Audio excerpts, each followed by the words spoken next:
Debu jalanan sore itu seolah enggan menempel pada mobil Fortuner hitam milik Widya yang terparkir gagah di depan rumah besar ibu mertua. Namun, hal itu tidak berlaku bagi motor metik tua yang dikendarai Aris, dengan Maya yang duduk di belakangnya sambil memeluk bungkusan kresek berisi kerupuk dan beberapa botol sirup murah. Begitu mesin motor mati, suara tawa riuh dari dalam rumah langsung menyambut pendengaran mereka. Maya merapikan gamis katunnya yang sedikit kusut karena angin jalanan. Ia menarik napas panjang, mencoba menetralkan degup jantungnya. Ia tahu betul, melangkah masuk rumah ini di hari pertama buka puasa bersama keluarga besar bukanlah hal yang mudah bagi mentalnya.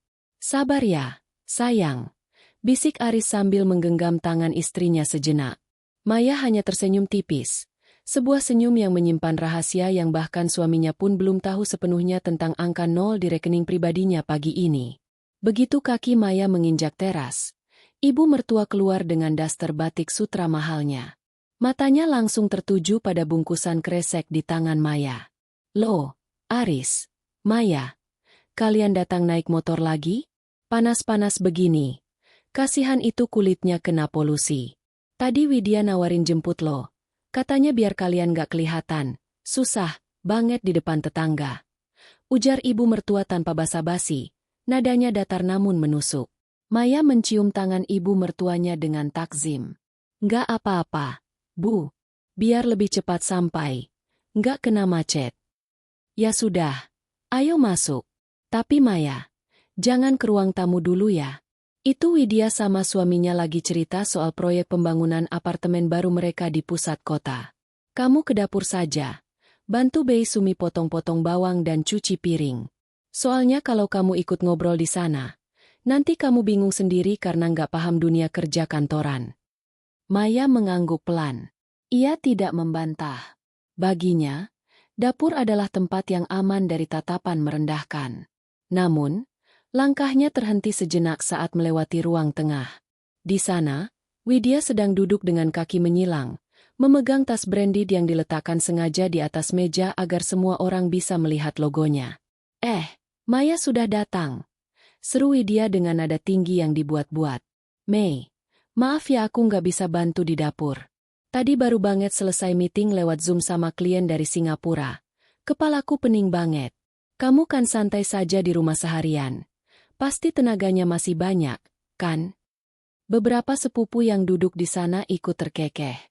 Mereka memandang Maya dari ujung kepala sampai ujung kaki. Maya hanya memakai sandal jepit rumahan dan jam tangan plastik yang terlihat murah.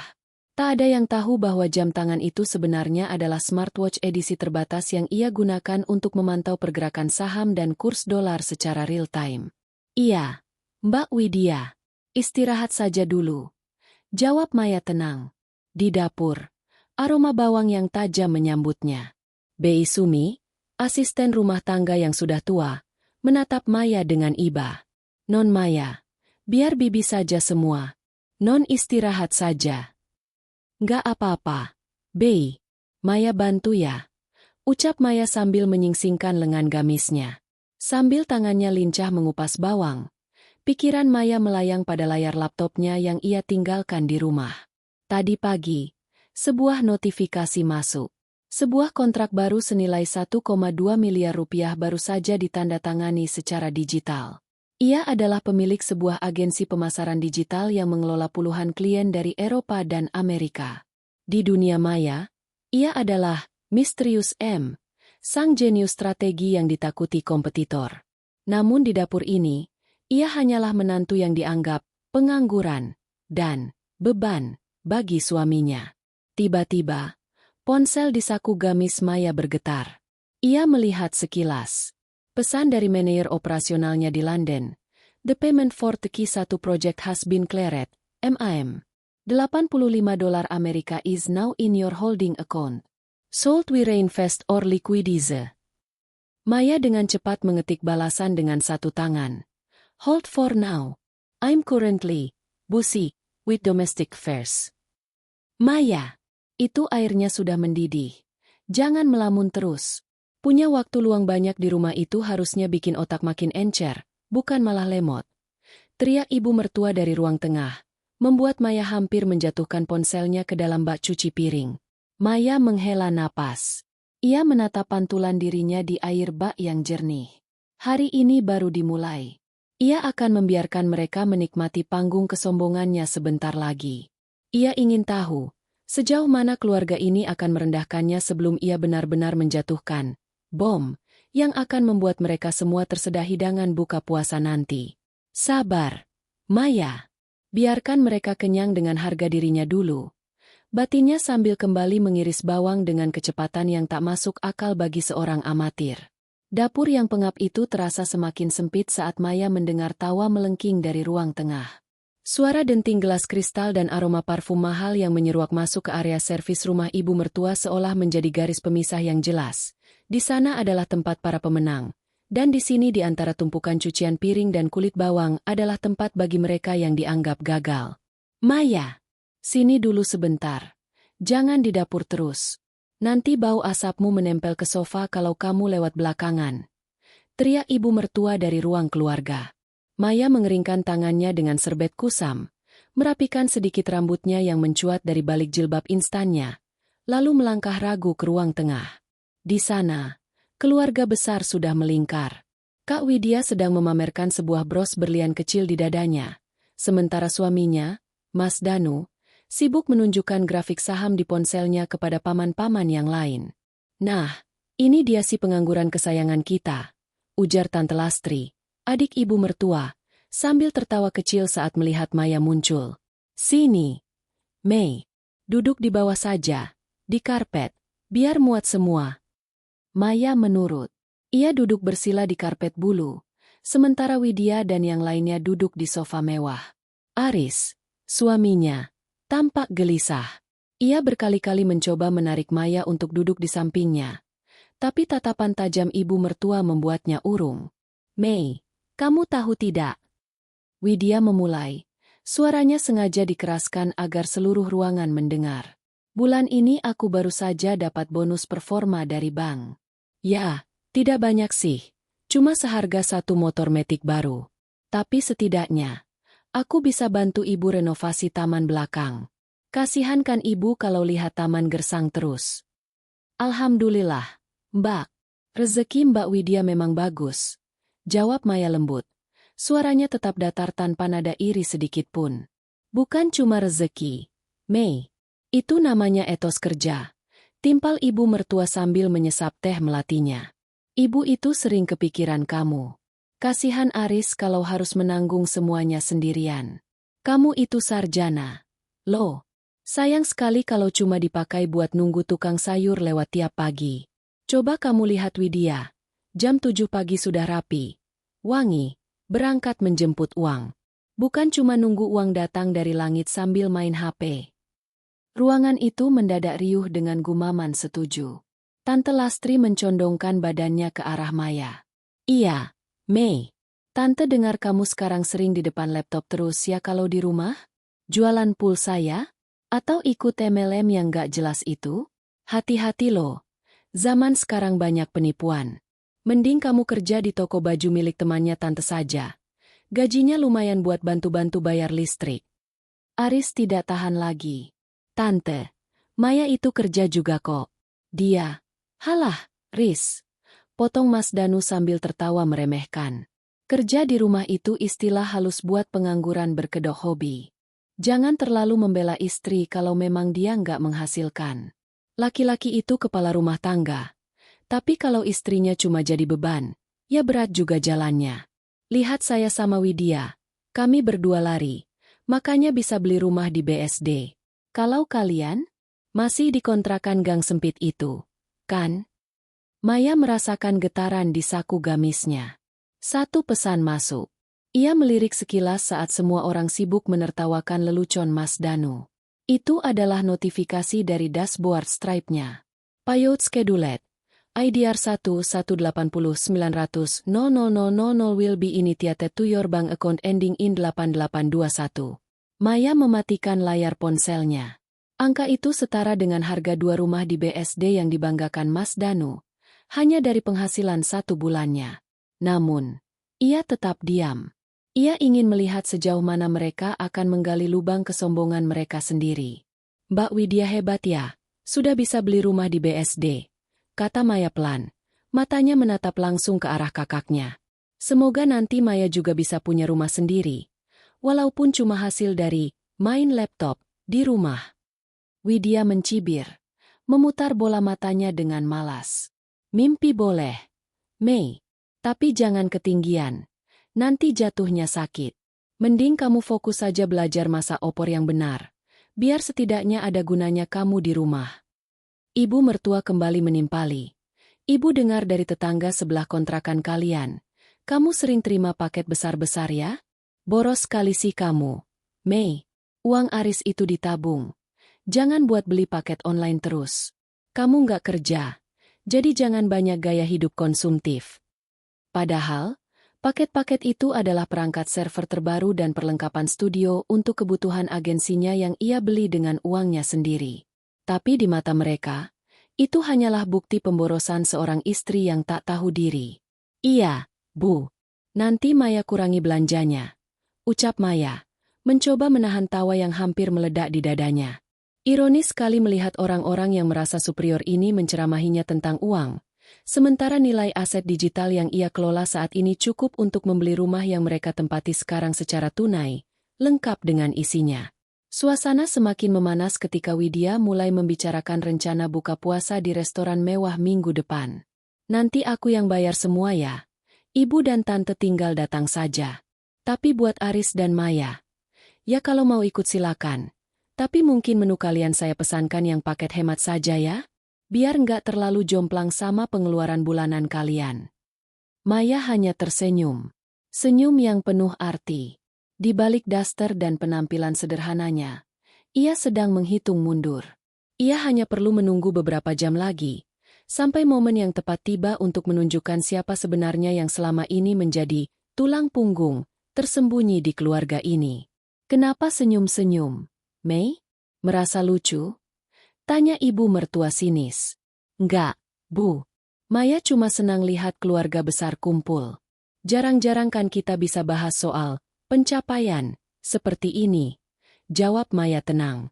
Kesabaran Maya sedang diuji. Namun rasa penasarannya jauh lebih besar. Ia ingin tahu, jika nanti mereka tahu kebenarannya, apakah suara tawa riuh ini akan berubah menjadi isak tangis penyesalan? Atau justru menjadi antrean panjang orang-orang yang tiba-tiba bersikap manis demi pinjaman modal? Sore semakin merambat menuju waktu berbuka. Namun suasana di ruang tengah rumah ibu mertua justru semakin mendingin bagi Maya. Setelah puas membandingkan jabatan, kini keluarga besar berkumpul melingkar untuk agenda yang lebih serius. Renovasi rumah peninggalan almarhum kakek di kampung. Ibu mertua mengeluarkan sebuah buku catatan kecil dan pulpen emas pemberian Widya. Di tengah meja, sebuah sketsa kasar denah rumah tua itu terhampar. Nah, ini mumpung semua kumpul. Ibu mertua memulai dengan suara yang berwibawa. Rumah di kampung itu atapnya sudah mau roboh. Ibu nggak mau pas lebaran nanti kita malu kalau ada saudara jauh mampir. Estimasi dari tukang, butuh sekitar 150 juta untuk renovasi total dan ganti keramik ruang tamu. Mata ibu mertua berkeliling, menatap satu persatu wajah anak dan menantunya. Tapi matanya sengaja melompati Maya seolah-olah di posisi itu hanya ada kursi kosong. Widya, sebagai anak tertua yang posisinya sudah manajer, ibu harap kamu bisa pegang porsi paling besar. Bagaimana kalau 50 juta? Kamu kan baru cair bonusnya. Tanya ibu mertua dengan nada menuntut yang halus. Widya berdehem, membetulkan letak jam tangan Rolexnya agar berkilau terkena lampu ruang tamu. Aduh Bu, bukannya nggak mau. Tapi bulan depan aku sudah DP apartemen baru di Serpong. Kalau 50 juta langsung. Mungkin aku bisa cicil 3 kali ya? Tapi okelah, buat ibu. Aku usahakan bulan ini masuk 25 juta dulu. Bagus. Wit. Ibu bangga sama kamu. Puji ibu mertua tulus. Lalu Danu, sebagai menantu yang sukses di perusahaan kontraktor, kamu pasti pahamkan pentingnya kualitas bangunan? Kamu sumbang semen dan keramiknya saja. Gimana? Mungkin sekitar 30 juta. Danu tertawa percaya diri. Beres. Bu, nanti saya kirim orang saya ke sana. Anggap saja sedekah rutin. Percakapan berlanjut. Satu persatu anggota keluarga besar menyebutkan angka. Tante Lastri menyanggupi 5 juta. Sepupu-sepupu yang lain patungan masing-masing 2 juta. Semua nama dicatat dengan tinta hitam di buku itu. Aris, suami Maya, tampak gelisah. Ia merogoh saku celananya. Lalu berbisik pelan. Bu, Aris ada tabungan sedikit. Mungkin Aris bisa bantu 10 juta. Tapi mungkin harus ambil dari uang sekolah anak-anak dulu sebentar. Jangan, Riz. Potong ibu mertua ketus. Kamu itu gajinya pas-pasan. Jangan dipaksakan kalau cuma mau pamer. Kasihan nanti istrimu makin kurus kalau uang makannya dipotong buat renovasi. Lagi pula, kamu kan sudah banyak beban nanggung istri yang gak kerja. Maya yang duduk di karpet hanya menyimak. Ia melihat bagaimana Aris tertunduk malu. Wajahnya merah padam karena harga dirinya sebagai laki-laki diinjak-injak di depan publik. Maya ingin bicara. Ia ingin mengatakan bahwa 10 juta itu bahkan tidak sampai 1% dari penghasilannya bulan ini. Tapi ia menahan diri. Ia ingin tahu, apakah ada satu orang saja di ruangan ini yang akan bertanya padanya. Ternyata tidak. Oke, jadi total baru terkumpul sekitar 80 juta. Masih kurang 70 juta lagi. Keluh ibu mertua sambil mendesah panjang. Duh, pusing ibu. Zaman sekarang cari uang susah ya. Coba saja kalau semua anak ibu sukses kayak Widya. Pasti masalah ini selesai dalam sekejap. Tante Lastri melirik Maya yang sedang asyik dengan ponselnya yang sebenarnya sedang menyetujui info pembayaran untuk vendor di Jerman. Tuh, lihat si Maya. Keluarga lagi pusing bahas uang renovasi. Dia malah asyik main game. Mei, minimal kamu tawarkan tenaga lah kalau nggak punya uang. Nanti pas tukang kerja, kamu yang masak di sana sebulan, biar kita nggak keluar biaya catering tukang. Itu kan kontribusi juga. Tawa meremehkan kembali pecah. Widya menimpali dengan pedas. Iya Mei, benar kata tante. Daripada kamu cuma bengong di rumah kontrakan, mending jadi mandor dapur di kampung. Lumayan kan? Tenaga kamu berguna buat keluarga. Soalnya kalau nunggu kamu nyumbang uang, ya sampai kucing bertanduk pun kayaknya nggak bakal terkumpul 70 juta dari tanganmu. Maya mendongak. Ia menatap Widya dengan tatapan yang sangat tenang. Terlalu tenang hingga membuat Widya sedikit salah tingkah. Kenapa, Mbak? Takut aku nggak bisa masak buat tukang? Tanya Maya pendek. Bukan takut nggak bisa masak, tapi takut kamu malah nambah beban biaya makan di sana. Sahut Widya yang disambut tawa oleh Mas Danu. Aris memegang tangan Maya. Suaranya bergetar. Sudah, Mei, jangan dilawan. Namun Maya melepaskan tangan Aris pelan. Ia berdiri, seolah-olah ingin ke kamar mandi. Tapi ia sengaja menaruh ponselnya yang layarnya masih menyala di atas meja, tepat di depan buku catatan ibu mertua. Maaf Bu, Maya permisi ke belakang sebentar. Oh iya. Soal kurangnya 70 juta itu. Mungkin nanti setelah buka puasa kita bahas lagi. Siapa tahu ada keajaiban dari langit yang ibu bilang tadi. Ucap Maya sambil tersenyum misterius. Begitu Maya melangkah pergi, Widya mencibir ke arah punggung Maya. Gaya banget bahas keajaiban. Paling mau pinjam uang ke pinjol dia. Namun, mata ibu mertua tak sengaja melirik layar ponsel Maya yang tertinggal. Di sana, terbuka sebuah aplikasi perbankan internasional dengan grafik berwarna hijau yang melesat naik. Di bagian bawahnya, tertera angka saldo yang membuat jantung ibu mertua seakan berhenti berdetak sesaat. 92,450,00 dolar. Ibu mertua mengerjapkan mata. Ia tidak tahu persis berapa nilai dolar ke rupiah. Tapi ia tahu angka 90.000 itu bukan angka kecil. Ia hendak meraih ponsel itu. Namun tiba-tiba ponsel itu terkunci otomatis secara biometrik. Ada apa, Bu? Kok mukanya pucat? Tanya Widya heran. Tadi, Ibu lihat HP Maya. Angkanya banyak sekali. Ada lambang dolarnya. Bisik ibu mertua ragu. Danu tertawa terbahak-bahak. Halah, Bu. Itu paling saldo akun demo buat main judi slot atau trading abal-abal. Banyak itu di iklan YouTube. Orang kayak Maya mana mungkin punya uang dolar. Jangan mau ditipu sama bungkusnya, Bu. Ibu mertua terdiam. Tapi keraguan mulai tumbuh di hatinya. Benarkah itu hanya tipuan? Atau selama ini ia telah membiarkan seekor naga tidur di dapurnya sendiri? Sementara itu di kamar mandi, Maya sedang mencuci mukanya. Ia menatap cermin dengan senyum yang tak lagi tipis. 70 juta ya? Baiklah. Mari kita lihat berapa harga kesombongan mereka saat aku membeli rumah di kampung itu secara tunai besok pagi. Suara tabuhan beduk dari masjid di ujung gang mulai terdengar, beradu dengan suara denting sendok yang bersentuhan dengan piring porselen mahal di meja makan ibu mertua. Semua orang sudah duduk rapi.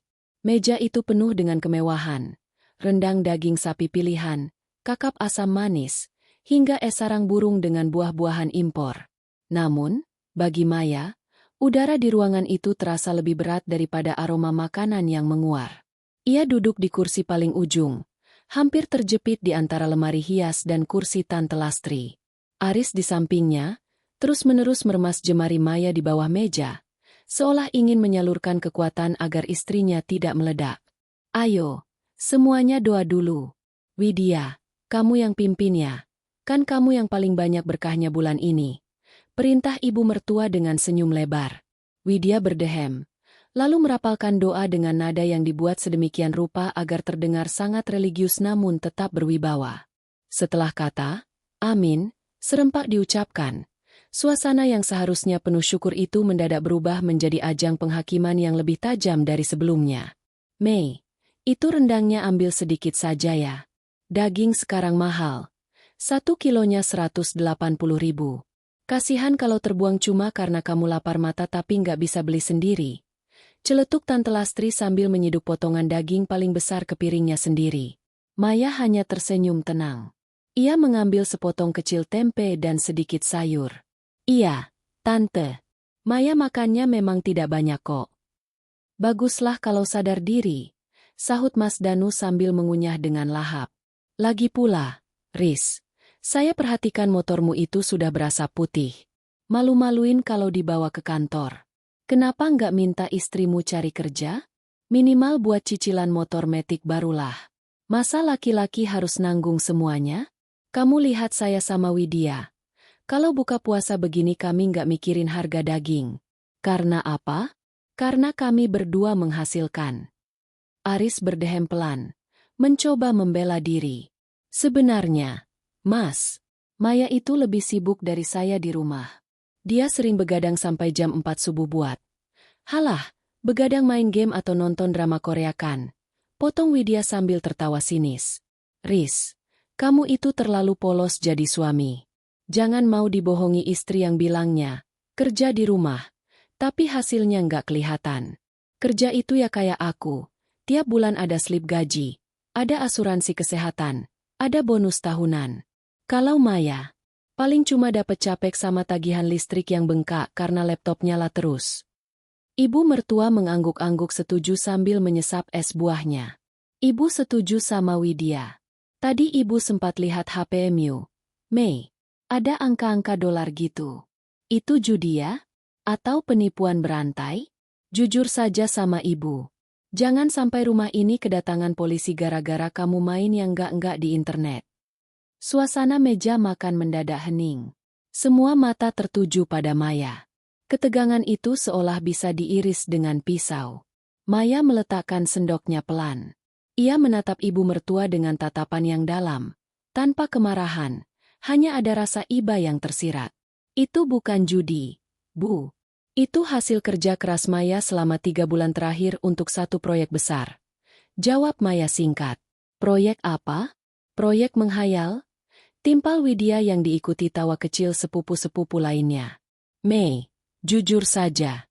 Kamu itu cuma nggak mau dibilang pengangguran kan? Makanya kamu bikin-bikin istilah. Proyek. Sudahlah. Akui saja kalau kamu memang bergantung penuh sama Aris. Kami nggak akan marah kok. Cuma ya, jangan sok misterius seolah-olah kamu itu direktur perusahaan. Mas Danu menimpali lagi. Iya, Mei. Tadi kan sudah dibahas soal rumah nenek yang kurang 70 juta. Kalau memang kamu sehebat itu dengan angka dolar di HPMU, kenapa kamu diam saja tadi? Oh, atau jangan-jangan itu cuma gambar screenshot dari Google buat gaya-gayaan. Maya menarik napas panjang. Ia melirik ponselnya yang diletakkan di samping piring. Layarnya menyala, memperlihatkan sebuah email masuk dari Bank Sentral terkait pelaporan dana masuk dari luar negeri dalam jumlah besar.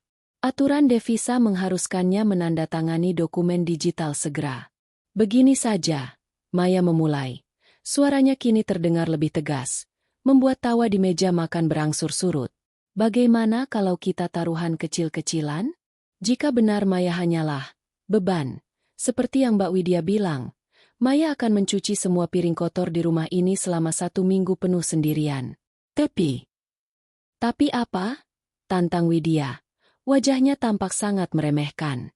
Tapi kalau ternyata apa yang Maya kerjakan di rumah itu menghasilkan lebih banyak dari gaji Mbak Widya dan Mas Danu digabungkan dalam setahun. Mbak Widya mau apa?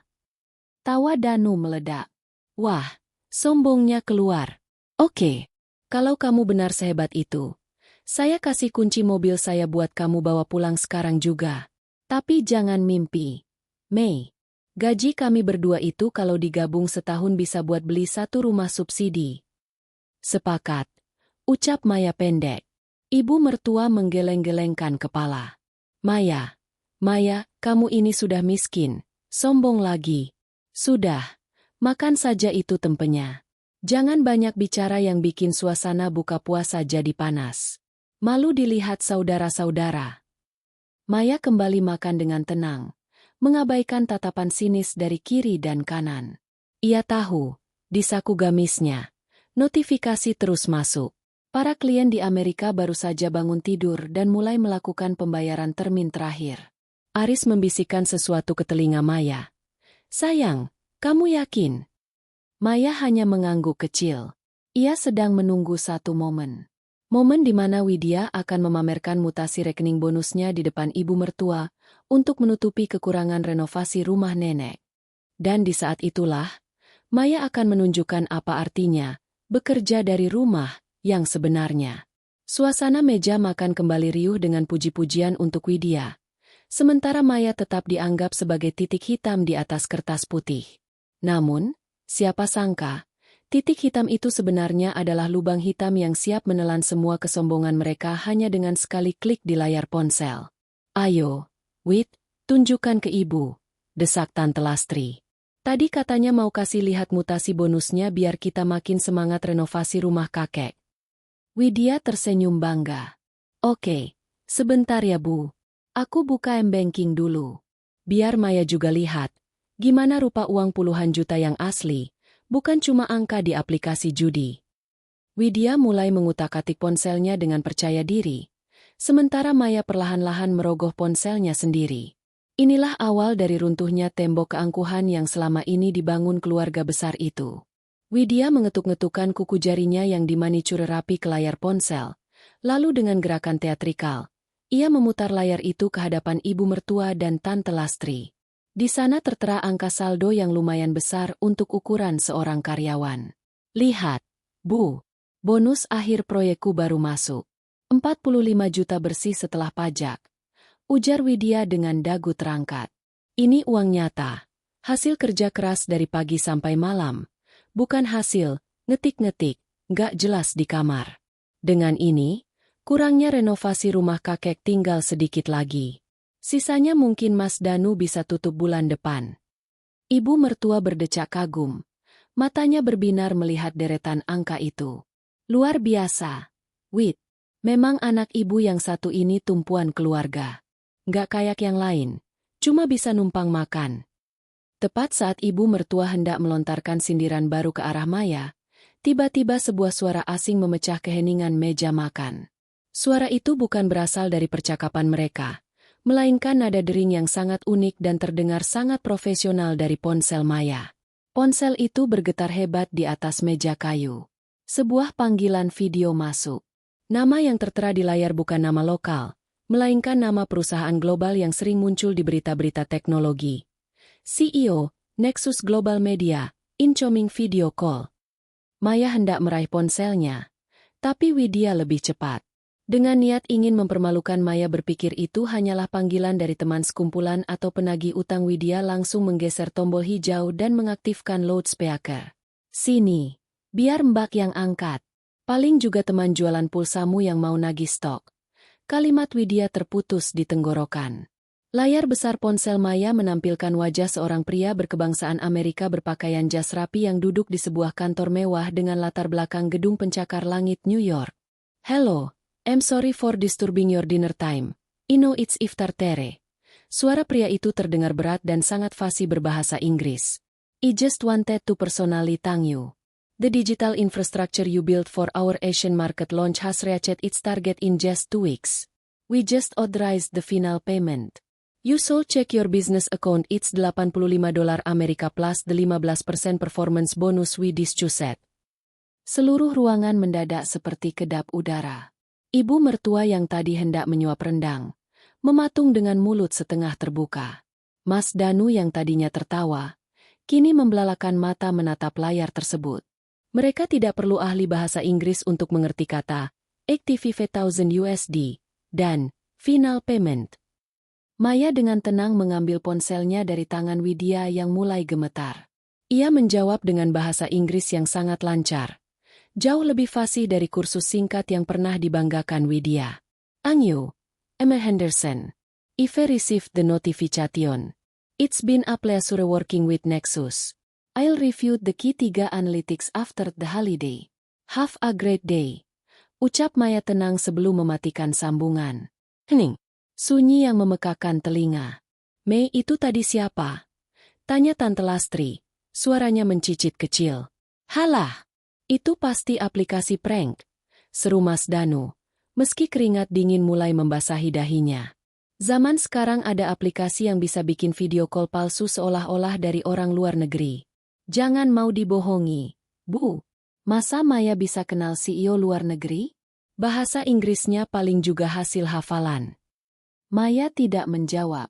Ia hanya menggeser layar ponselnya, membuka aplikasi perbankan prioritas yang logonya berwarna hitam emas, logo yang hanya dimiliki oleh nasabah dengan saldo minimal miliaran rupiah. Ia meletakkan ponsel itu di tengah meja makan, tepat di samping piring Widya. Mbak Widya tadi pamer bonus 45 juta, ya? Tanya Maya lembut. Coba Mbak lihat ini. Ini adalah notifikasi masuk dari clearing bank hari ini. Widya mendekatkan wajahnya ke layar. Matanya menyipit, membaca deretan angka yang baru saja masuk. Kredit, IDR 129500000 current balance. IDR 4520750000 gelas di tangan ibu mertua bergetar. Airnya tumpah sedikit mengenai taplak meja. 4 miliar? 4 miliar lebih. Itu pasti editan. Widya berteriak. Suaranya mulai histeris. Ia tidak bisa menerima kenyataan bahwa menantu yang selalu ia suruh mencuci piring memiliki saldo yang bahkan tak bisa ia capai meski bekerja 10 tahun sebagai manajer. Mei. Kamu jujur ya? Kamu ikut investasi bodong kan? Kamu nipu siapa? Maya menarik napas panjang. Ia menatap ibu mertua yang kini wajahnya pucat pasi. Ibu, selama ini Maya diam bukan karena Maya tidak punya apa-apa. Maya hanya ingin menghargai Mas Aris sebagai kepala rumah tangga. Maya nggak mau pamer karena bagi Maya, kerja itu untuk mencukupi, bukan untuk meninggi. Tapi kamu cuma pakai daster, Mei. Kamu naik motor metik tua. Sela Tante Lastri yang kini menyembunyikan gelang emasnya di bawah meja, merasa perhiasannya mendadak terlihat seperti mainan plastik di depan saldo Maya. Karena daster itu nyaman dipakai kerja di depan laptop. Tante. Dan motor itu? Itu motor kenangan saat Mas Aris pertama kali melamar Maya. Kami tidak butuh mobil mewah untuk membuktikan kami bahagia, jawab Maya. Aris yang sejak tadi diam, kini berdiri. Ia menatap ibunya dan kakak iparnya dengan tatapan kecewa. Bu, Mbak, setiap bulan, uang yang aku kasih ke ibu itu sebenarnya sebagian besar dari Maya. Dia yang minta aku bilang kalau itu uangku, supaya ibu nggak merasa sungkan. Rumah yang kalian tempati ini pun, Maya yang bayar sisa cicilannya tahun lalu lewat aku. Tapi ibu malah meremehkan dia setiap hari. Ibu mertua terduduk lemas di kursinya. Jantungnya berdegup kencang. Bayangan semua hinaan, semua piring kotor yang ia tumpukan pada Maya, dan semua kata-kata pedasnya berputar seperti kaset rusak di kepalanya. Suasana meja makan yang tadinya penuh dengan aroma makanan mewah, kini terasa mencekik. Widya tertunduk. Tangannya yang tadi memegang ponsel pamer saldo kini bersembunyi di pangkuannya. Saldo 45 jutanya mendadak terasa seperti uang receh yang tak berarti. Namun, kejutan Maya belum berakhir. Ia membuka satu lagi dokumen di ponselnya, sebuah sertifikat tanah digital. Soal rumah kakek yang kurang 70 juta tadi, Maya berujar, membuat semua orang mendongak. Tadi pagi, Maya sudah menghubungi pengacara keluarga pemilik tanah di samping rumah kakek. Maya sudah membeli tanah itu dan berencana membangun pusat belajar digital untuk anak-anak di kampung. Jadi, ibu nggak perlu pusing soal 70 juta itu. Karena Maya akan merenovasi seluruh rumah kakek menggunakan uang Maya sendiri. Bukan sebagai pinjaman, tapi sebagai hadiah. Ibu mertua menangis sesenggukan, bukan karena haru, tapi karena rasa malu yang teramat sangat. Ia baru saja menyadari bahwa selama ini ia telah mengusir malaikat dari meja makannya dan memuja-muja kesombongan yang tak seberapa. Mei, maafkan ibu, nak. Isak ibu mertua. Maya hanya tersenyum tipis, sebuah senyum yang sulit diartikan. Ia berdiri dari kursinya. Sudah masuk waktu Isya. Maya mau sholat dulu. Mbak Widya, piringnya jangan lupa dicuci ya. Tadi kan Mbak bilang lagi pusing habis meeting, tapi sekarang kelihatannya Mbak sudah cukup segar setelah lihat saldo Maya. Maya melangkah meninggalkan ruang makan yang kini sunyi senyap, meninggalkan keluarga besarnya yang masih terpaku, tidak tahu harus meletakkan muka mereka di mana. Suasana di ruang makan itu kini tak lebih dari sekadar kumpulan orang-orang yang kehilangan kata-kata. Maya sudah melangkah menuju kamar sholat, meninggalkan aroma kemenangan yang tenang di udara. Namun, Aris tetap berdiri di sana. Ia tidak mengikuti istrinya. Ia merasa sudah saatnya semua kebenaran ini diletakkan di atas meja, sepahit apapun itu bagi ibu dan kakak-kakaknya. Jadi, Riz. Tante Lastri memulai, suaranya bergetar, mencoba memecah keheningan yang menyesakkan. 4 miliar itu benar uang Maya? Kamu tidak sedang bercanda dengan kami, kan? Itu pasti uang kantor yang dia kelola, kan? Aris menarik napas panjang, lalu menarik kursi yang tadi diduduki Maya. Ia duduk dengan tenang, namun tatapannya tajam menatap Mas Danu dan Widya bergantian. Kantor? Maya tidak punya kantor, Tante. Maya adalah pemilik sistemnya. Apa kalian tahu kenapa setahun terakhir ini ibu tidak pernah lagi mengeluh soal tagihan listrik yang membengkak padahal AC nyala 24 jam? Atau kenapa pajak mobil Mbak Widya yang sempat menunggak 2 tahun tiba-tiba lunas? Widya tersentak. Wajahnya yang tadi pucat kini berubah menjadi merah padam. Apa maksudmu, Riz? Itu kan karena aku minta keringanan ke kantor pajak. Aris tertawa sinis. Sebuah tawa yang jarang sekali ia keluarkan. Keringanan? Mbak. Aku yang membayar semuanya lewat rekening yang Maya buatkan khusus untuk operasional keluarga ini. Maya yang minta aku tutup mulut. Dia bilang, Mas, biarkan Mbak Widya merasa sukses dengan karirnya. Jangan buat dia malu karena adiknya yang bayarin pajaknya. Tapi apa balasan Mbak tadi? Menghina dia seolah dia parasit di rumah ini. Ibu mertua menutup wajahnya dengan kedua telapak tangan. Isak tangisnya semakin kencang. Ibu nggak tahu, Riz. Ibu benar-benar nggak tahu. Kenapa Maya nggak bilang dari awal? Karena kalau Maya bilang dari awal, ibu hanya akan melihat dia sebagai mesin uang, bukan sebagai menantu, jawab Aris telak. Dan lihat sekarang, baru tahu dia punya 4 miliar saja. Tatapan mata kalian sudah berubah. Tante Lastri yang tadi menyuruh Maya cuci piring, sekarang pasti sedang berpikir bagaimana cara meminjam uang untuk melunasi utang judi saham suaminya, kan? Tante Lastri tersedak ludahnya sendiri. Rahasia gelapnya yang ia simpan rapat-rapat ternyata sudah diketahui oleh Aris atau lebih tepatnya, diketahui oleh Maya melalui jaringan risetnya yang luas. Mas Danu mencoba membela harga dirinya yang sudah hancur lebur. Tapi Riz, tetap saja, cara dia berpakaian, cara dia diam saja saat dihina, itu namanya menjebak kami. Dia sengaja ingin membuat kami kelihatan jahat. Tidak, Mas Danu, potong Aris dengan nada dingin. Dia hanya ingin menjadi dirinya sendiri. Dia tidak butuh pengakuan dari orang-orang yang hanya menilai manusia dari merek tasnya. Apa Mas tahu rumah mewah di BSD yang Mas banggakan itu? Developer yang membangun perumahan itu adalah salah satu klien agensi pemasaran Maya. Maya bahkan punya akses untuk membatalkan diskon orang dalam yang Mas banggakan kalau dia mau. Tapi dia tidak melakukannya. Widya tiba-tiba berdiri. Kursinya terdorong ke belakang hingga menimbulkan bunyi decit yang memilukan. Aku nggak percaya. Ini pasti mimpi. Mana mungkin Maya, si perempuan yang cuma lulusan universitas lokal dan nggak pernah keluar rumah itu bisa punya pengaruh sebesar itu. Aris berdiri. Ia merogoh sesuatu dari tas kerjanya yang diletakkan di sudut ruangan. Ia mengeluarkan sebuah plakat penghargaan yang masih terbungkus rapi.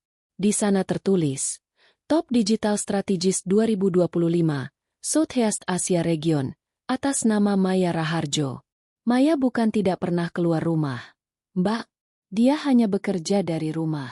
Dia berbicara dengan orang-orang di London, New York, dan Tokyo saat kalian sedang tidur. Saat Mbak Widya pusing mencari nasabah untuk deposito, Maya sedang membantu perusahaan global mengelola dana jutaan dolar. Kalian meremehkan apa yang tidak kalian mengerti. Aris kemudian menoleh ke arah ibunya. Bu, rumah ini, rumah yang ibu banggakan ini, sebenarnya sudah dijual oleh almarhum bapak dulu untuk menutupi kerugian bisnisnya sebelum meninggal. Ibu tidak tahu kan? Karena yang menebus kembali sertifikatnya adalah Maya. Dia menggunakan penghasilan pertamanya sebagai freelancer 5 tahun lalu, agar ibu tidak perlu pindah ke rumah kontrakan kecil. Selama ini ibu tinggal di rumah milik Maya. Ibu mertua mendongak. Matanya yang sembab menatap Aris dengan ketidakpercayaan yang luar biasa. Rumah ini milik Maya. Iya, Bu. Dan rencananya, besok Maya ingin memberikan sertifikat ini sebagai hadiah lebaran untuk ibu agar ibu punya ketenangan di hari tua. Tapi setelah mendengar semua hinaan tadi, aku tidak tahu apakah dia masih ingin memberikannya atau tidak. Hening kembali merayap. Widya terduduk lemas di lantai, menangis tanpa suara. Kebanggaannya sebagai manajer bank hancur total. Ia menyadari bahwa selama ini ia hanyalah semut yang berteriak sombong di depan gajah yang sedang berbaik hati memberinya tumpangan. Tiba-tiba, pintu kamar sholat terbuka. Maya keluar dengan wajah yang segar setelah berwudu, masih mengenakan mukena putih bersih. Ia menatap kerumunan di ruang makan itu dengan tatapan yang tenang, seolah tidak ada badai yang baru saja ia lepaskan. Kenapa belum ada yang beranjak? Tanya Maya lembut. Piringnya belum dicuci, Mbak Widya? Atau perlu Maya panggilkan jasa cleaning service profesional untuk rumah ini? Maya bisa bayar mereka untuk 1 tahun ke depan kalau Mbak merasa terlalu lelah. Kata-kata itu terdengar santun, namun setiap suku katanya seperti sembilu yang menyayat hati Widya. Tidak ada lagi Maya yang tunduk. Yang berdiri di sana adalah seorang wanita yang menyadari sepenuhnya kekuatan yang ia miliki, namun tetap memilih untuk tidak menjadi tiran. Mei. Suara ibu mertua bergetar. Ia mencoba berdiri dan mendekati Maya. Maafkan ibu. Nak, ibu salah. Ibu benar-benar buta. Maya hanya diam, membiarkan ibu mertua mendekat. Namun sebelum sang ibu sempat memegang tangannya, Maya mundur selangkah dengan sopan. Ibu tidak salah. Ibu hanya bertindak sesuai dengan apa yang ibu lihat. Dan mungkin, apa yang ibu lihat selama ini memang hanya daster dan motor metik. Itu salah Maya juga karena kurang pamer. Jadi, mari kita akhiri drama ini. Maya sudah memesankan hotel untuk ibu dan keluarga besar untuk malam ini. Hotel? Untuk apa, Mei? Tanya Tante Lastri bingung. Sesuai kesepakatan renovasi tadi. Karena rumah ini akan segera direnovasi total mulai besok pagi, semua biaya dari Maya jadi rumah ini harus dikosongkan. Maya ingin ibu istirahat di tempat yang lebih nyaman sementara rumah milik Maya ini diperbaiki. Kata-kata, rumah milik Maya, itu ditekankan dengan sangat halus, namun memberikan pesan yang jelas. Kendali sekarang ada di tangannya. Dan Mbak Widya. Maya menoleh ke arah kakaknya yang masih terpaku di lantai. Mobil Mas Danu yang tadi ditaruhkan. Maya tidak butuh mobilnya. Tolong bawa pulang saja. Tapi Maya mohon satu hal. Mulai besok, jangan pernah lagi mengukur harga diri seseorang dari tempatnya bekerja. Karena Mbak tidak akan pernah tahu siapa yang sedang menyubsidi hidup Mbak di balik layar. Maya kemudian berbalik, mengajak Aris untuk masuk ke kamar. Meninggalkan keluarga besar yang kini harus menghadapi kenyataan pahit bahwa selama ini mereka adalah penerima sedekah dari orang yang paling mereka hinakan. Pagi hari setelah malam yang penuh guncangan itu, rumah ibu mertua tidak lagi riuh oleh suara tawa sombong.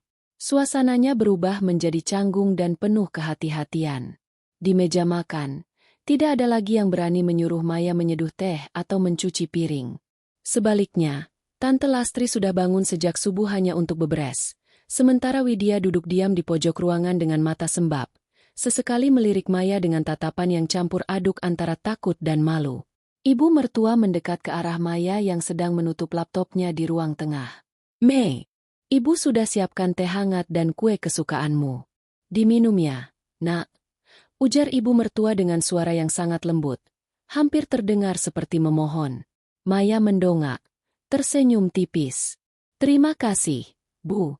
Tapi Maya harus segera bersiap. Sebentar lagi orang dari notaris dan kontraktor akan datang. Mendengar kata notaris, Widya dan Mas Danu langsung mendekat. Sifat asli mereka yang haus akan keuntungan mulai muncul kembali, meski kali ini dibungkus dengan topeng keramahan. "Mei, soal renovasi itu, Mas Danu kan punya kenalan kontraktor murah.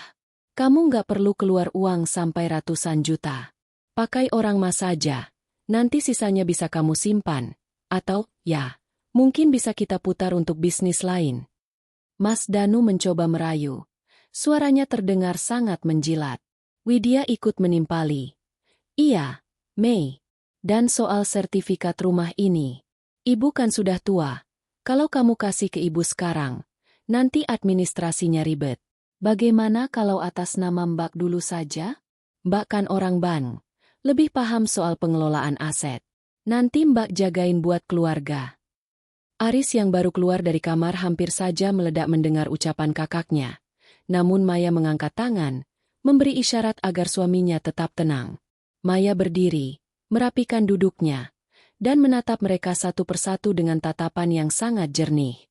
"Mbak Widya, Mas Danu, terima kasih sarannya." Tapi setelah Maya pikirkan lagi semalaman, Maya memutuskan untuk mengubah rencana. Ucap Maya. Seluruh ruangan mendadak senyap. Mereka menunggu dengan napas tertahan. Renovasi rumah ini tetap berjalan. Tapi rumah ini tidak akan Maya berikan kepada siapapun. Rumah ini akan tetap atas nama Maya. Dan ibu boleh tinggal di sini seumur hidup dengan semua fasilitas yang Maya tanggung. Namun, Maya menjeda kalimatnya, memberikan tekanan yang membuat suasana kembali tegang. Maya tidak akan lagi memberikan subsidi tunai bulanan kepada Mbak Widya dan Mas Danu melalui Mas Aris. Wajah Widya mendadak pucat. "Tapi Mei, cicilan apartemenku, pajak mobil." "Mbak Widya kan manajer bank," potong Maya dengan nada datar namun tajam. "Mbak punya etos kerja yang hebat, gaji yang besar, dan bonus seharga motor metik. Mas Danu juga sukses di kontraktor. Kalian sering bilang kalau kerja itu harus menjemput uang, bukan nunggu uang dari langit. Jadi, Maya ingin melihat kalian membuktikan kata-kata kalian sendiri tanpa bantuan dari si pengangguran ini." Tante Lastri mencoba mencairkan suasana. "Kalau Tante gimana, Mei? Tante kan selalu dukung kamu." "Tante Lastri." Maya menoleh. "Tante bilang kemarin kalau tenaga Maya lebih berguna daripada uang Maya, kan? Jadi, untuk urusan catering renovasi nanti, Maya sudah siapkan anggaran. Tante yang masak ya? Maya akan bayar Tante secara profesional sesuai tarif pasar. Jadi Tante punya penghasilan sendiri dan tidak perlu lagi meminjam uang diam-diam dari tabungan pendidikan anak-anak Mas Aris." Skakmat. Tante Lastri terdiam. Rahasianya dikuliti habis di depan semua orang. Tak lama kemudian, sebuah mobil mewah berhenti di depan rumah. Bukan Fortuner milik Widya, melainkan sebuah sedan hitam yang jauh lebih mahal. Seorang pria berpakaian rapi keluar membawa beberapa map dokumen. "Selamat pagi, Ibu Maya," sapa pria itu dengan hormat. "Saya dari kantor notaris. Dokumen hibah untuk Yayasan Yatim Piatu di kampung sudah siap ditandatangani. Begitu juga dengan kontrak pembangunan sekolah digital." Keluarga besar itu hanya bisa menonton dari kejauhan. Mereka melihat Maya menandatangani berkas-berkas bernilai miliaran rupiah dengan gerakan tangan yang santai, seolah-olah ia hanya sedang menandatangani struk belanja bulanan. Mereka sadar bahwa posisi mereka kini telah bergeser. Mereka bukan lagi penguasa di rumah ini. Mereka hanyalah tamu yang diterima karena kemurahan hati orang yang selama ini mereka injak-injak. Setelah notaris pergi, Maya menghampiri ibu mertua dan mencium tangannya. "Ibu, mobil jemputan hotel sudah di depan. Ibu istirahatlah di sana selama seminggu ini. Nikmati fasilitasnya. Maya sudah bayar semua, termasuk spa dan perawatan medis untuk ibu. Maya ingin ibu sehat, supaya ibu bisa melihat rumah ini jadi lebih indah bukan karena uang, tapi karena rasa hormat." Ibu mertua memeluk Maya sambil menangis sesal. "Maafkan Ibu, Mei. Ibu benar-benar malu."